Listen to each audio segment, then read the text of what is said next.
I have always been interested in the past. Not my past, but the past of my grandfather. For you see, he was a member of the greatest generation. He was an American hero. He died when I was very young, and I never got a chance to ask him how his generation did so much with so little. So I looked into the past to see the difference between then and now. I wanted to know if we could bridge this difference and make our generation the greatest. And the difference that I found was in the voices of the presidents.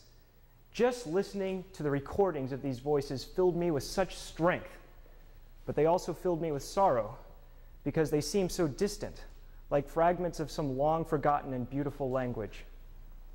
I began to believe that the voices that guided my grandfather's generation into history were just that, history. But something changed. I heard a voice, a living, breathing voice that spoke of great works accomplished and great works yet to come. It said, "We know what we have seen and what we believe, that what began as a whisper has now swelled to a chorus that cannot be ignored, that will not be deterred, that will ring out across this land as a hymn that will heal this nation, repair this world, and make this time different than all the rest." This is the voice of Barack Obama, and today I will be talking about the three fundamental characteristics of Barack Obama's voice: unity, inclusiveness, and hope.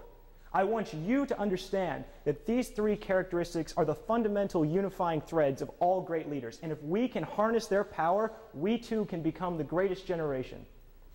The first characteristic, unity, is an essential skill under any circumstances, but it is even more important to America right now because our country is virulently divided along partisan lines. Barack Obama can change this. He doesn't seek to destroy his enemies. He seeks to convert them. He doesn't want to build political attack machines. He wants to build coalitions. As he himself has said, there is not a liberal America and a conservative America. There's the United States of America. These are not empty words. He has consistently shown an ability to draw in and bind the center of the American electorate in state after state. Conservatives disagree with his policies, but they have been very hesitant to attack his character because he is a bridge builder and they don't want to be accused of burning bridges. While this has certainly been useful for Barack Obama, it is also very good for our country because it reduces the vitriol that's been poisoning our debate. Even John McCain has said, Barack Obama has got a very strong message of let's get together and do something for the country. Barack Obama's unity can do great things to heal this nation, but his second fundamental trait, inclusiveness, is important for America and for the rest of the world. For you see, right now, to put it sadly and bluntly, America is one of the most hated nations in the world. For better or worse, people believe we've done many terrible things, and millions that once looked up to us now see us as a symbol of vice. The only way to break a symbol like that is with a greater symbol. Barack Obama can be our new symbol. He shows the world that despite our many mistakes, we are noble enough to bar no person from our highest office, no matter what his race, his name, or his background may be.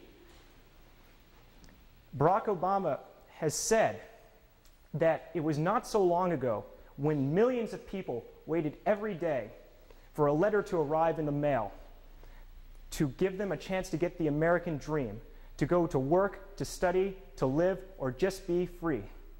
Barack Obama can put the American dream back into the heart of the world. Barack Obama's voice is undeniably unifying and inclusive, but the third and final characteristic trumps even these great strengths: hope.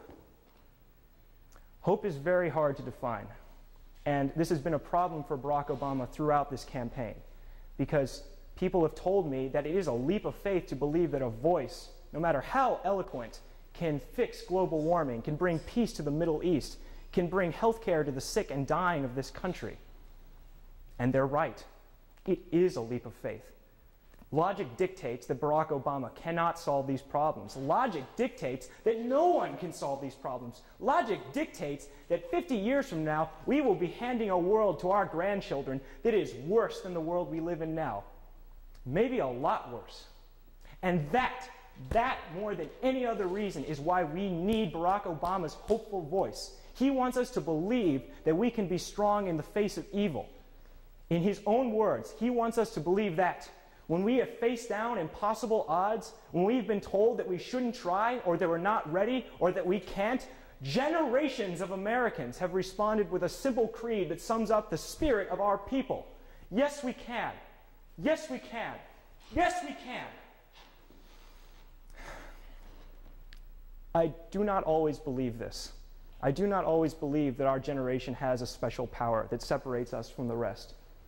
And I know that in my grandfather's darkest hour, he thought the same thing.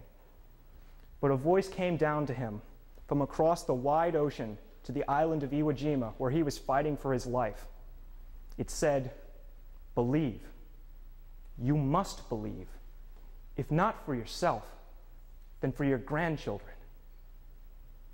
I have heard a voice, and I believe. Do you? Thank you.